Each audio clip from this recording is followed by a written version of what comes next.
Соёлтой хүн гэдэг бол гой хувцас, үсэн гой самсан. Ийм хүн бишээ.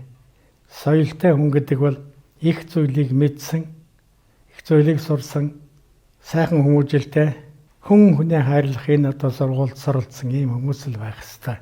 Бидний бас нэг чухал юм бол мартсан орхиж байгаа юм бол энэ Ахмад үеийн хүндэтгэх. Тэднээс суралцах асуудал тун чухал байдаг шүү. Настай хүнийг хүндэтгдэг энэ бол монголчуудын их эртний соёл байгаа юм. За бидний үед бол настай хүнээс бас эмээж. Тэдний дэргэд бас буруу харагдахгүйсэн, зөв үг ярихсан, зөв үйлдэл хийгсэн гэж хичээж ирсэн ач тусвал бас бидний үеийнхний хүмүүжилд нөлөөлсөн баха.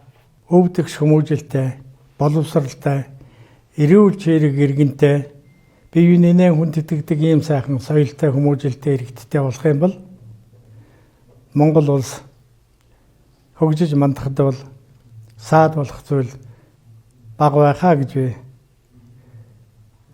бодож байгаа юм да. Энэ бодлын үүднээс энэ бүхнийг ядаа та нөхдөд иргэд сонсох дайлангуй манай залуучуудад хэлж байгаа юм аа. Соёл танаас эхлэн